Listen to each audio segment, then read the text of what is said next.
ขอบใจไม่ค่ะใจดีอันนี้มีแล้วคำด้วนก็มีแล้วยู่อันเพื่อนมูมีเด้อถูกได้ก่อน15,000อันนี้แม่ข้าวปุ่นอันเฮ็ดเองเนาะเดี๋ยวนี้ก็พิมก็จะโคตรตัวกินก็นะเพราะว่าเดี๋ยวนี้ก็สายแล้วเนาะ12 โมงแล้วตีนะเดี๋ยวนี้เนาะ12 โมงไปแล้ว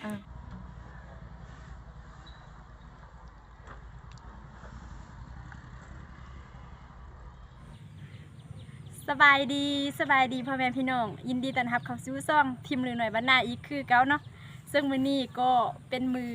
ส่งท้ายปีเก่าต้อนรับปีใหม่เนาะพี่น้องมื้อนี้เฮาก็จะมากินเลี้ยงเนาะแม่นบ่ กินเลี้ยงส่งท้ายปีเก่าเนาะเฮาก็จะมาเฮ็ดพันปลากินเนาะกินนำกันหลายๆคนเนาะหมูได้เนาะเดี๋ยวนี้ก็ให้หมูเป็นมือกองให้เนาะ คือพิมพ์ก็ได้ทราบพร้อมเนาะพี่น้องแต่ว่ายังบ่ทันได้วีดเนาะหลังจากที่เฮาเฮ็ดเวียกส่วนตัวแล้วเนาะเฮาก็จึงค่อยมาเฮ็ดเมนูพันปลาของเฮาเนาะแม่นผักเป็นมีหยังก็สิได้ไปเก็บเอาอยู่สวนนี่เลยเนาะเฮาก็ยังบ่ได้ไปเก็บเทื่อเนาะผักสลัดตอนนั้นหั่นแหละก็ยังมีอยู่ยังบ่หมดเทื่อ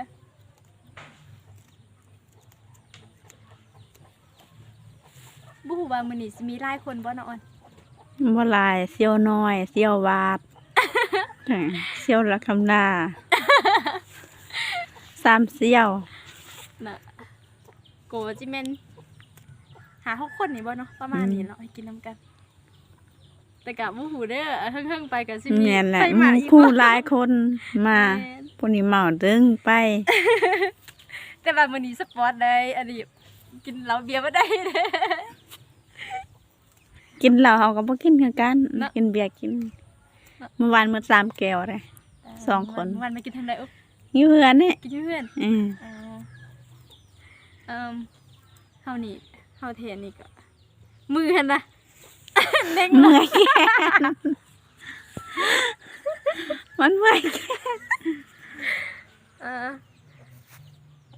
ช่วงนี้กินเหล้ากินเบียร์บ่ได้เนาะพี่แม่เนาะพ่อแม่พี่น้องอาจจะเปลี่ยนเป็นหนำแทนได้บ่เนาะออนตัวกินไหนกล้าเบียร์กินก็กินบ่หลายกินน้อยเดียวเฮาคือสิบ่กินแหละบ่แม่นว่าตัวนากวางเด้อพ่อพี่น้องพิมพ์ก็บ่กินมาโดนแหละเนาะเพราะว่าสุขภาพก็แบบบ่ค่อยอันนั้นปานใดเนาะก็เลยงดไปก่อนบ่กินเนาะอันใดที่สิเฮ็ดให้แบบพาเสียสุขภาพพิมพ์ก็บ่กินเนาะสุขภาพบ่แข็งแรงแม่นจอยได้เนาะตุ๋ยก็ค่อยกินเนาะ ผมก็ยุ่งแท้ยุ่งว่าพี่น้องเนื่องจากว่าสระแชมพูบ่ถึกเนาะมีอันนั้นแท้ว่าพี่น้องบ่สั่นมันก็คงสิยาวแล้วแหละเพราะว่าพิมพ์นี่แบบสระอันใดก็แบบบ่ถึกสระอันใดก็แบบคือแบบมีรังแคจังนั้นนะแต่บางคนก็มักทวงเนาะว่าพิมพ์คือแบบเฮ็ดผมยาวแท้จงผมยาวแท้เนาะอันนั้นพูดนี่มันก็บ่ปานใดเนาะเห็นอันน่ะเห็นเขาเจ้าอันน่ะเฮ็ด YouTube แล้วพี่น้อง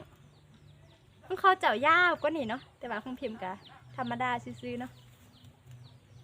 ก็บ่พอยาวปานใดบางคนก็มักบอกอันน่ะให้พิมพ์ตัดตลอด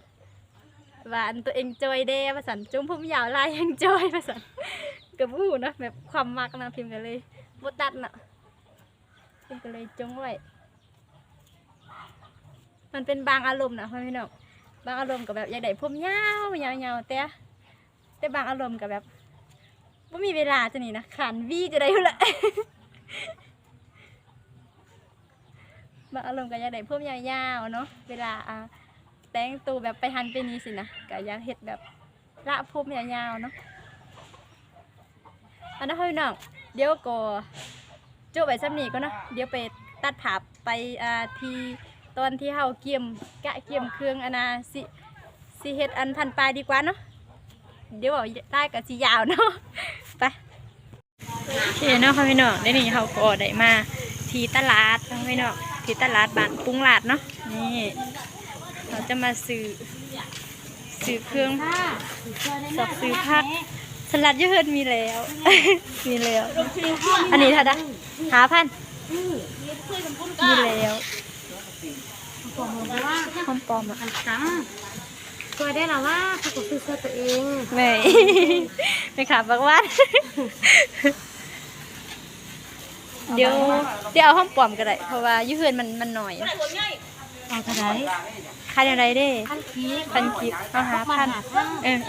เอาเก็บซะ ขอบใจ ไม่ขาใจดี อันนี้มีแล้ว ผมร้วนกับพี่แล้ว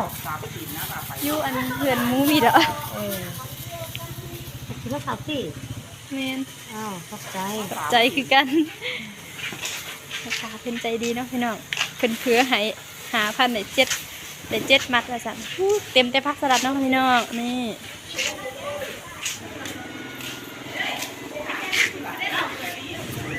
ข้าวปุ้นแค่ได้ข้าวปุ้น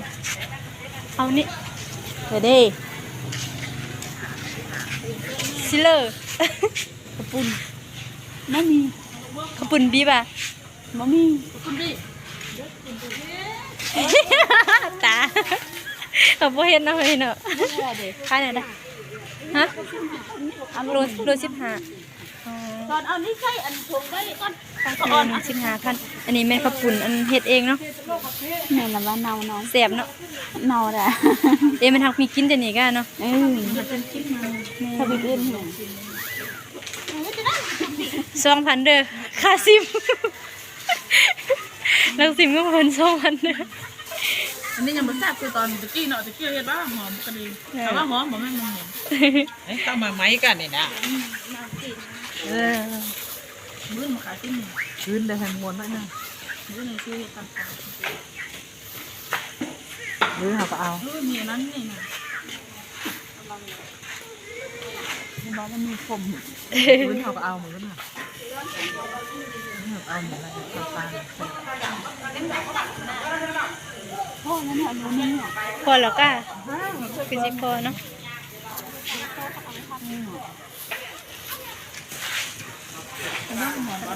เลือกนะข้าวหอมน่ะเอาเลยดิ ใจได้ ได้เลยดิขอบใจนะที่เพื่อนมีแล้วอันนั้นก็มีแล้วปลูกเองปลูกเองกินเองนี่พอเพื่อนนี่เนาะพี่น้องบรรยากาศ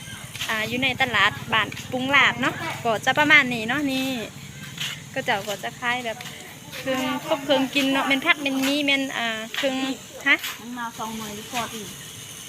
พอแล้วก็ ไม่ใหญ่ไม่ได้ คือสิพอแล้ว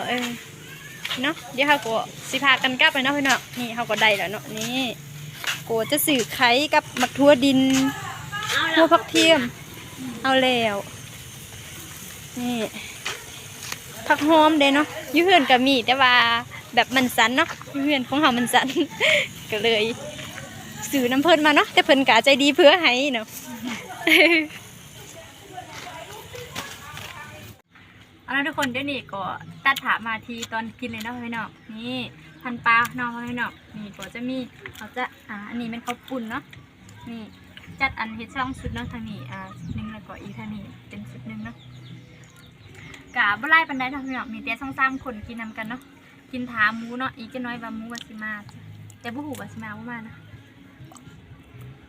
เขาเจ้าก็เปิดตู้แห้งๆเนาะเขาเจ้าก็กินอยู่เทิงเนาะ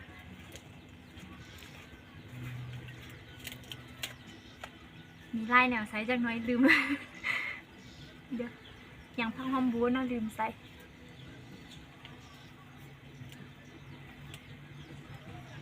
เสียบวัน แซ่บซื้อมือเองแซ่บ เนอะ เผ็ดเองก็เสียบตำบักเนาะ เลยใส่เลยวันนี้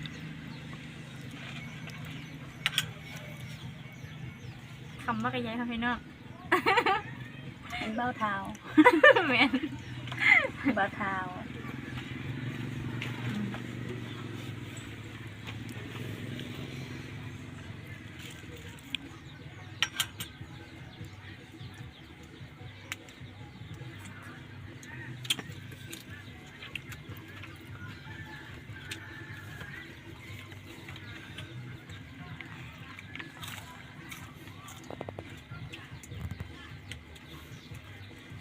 มึง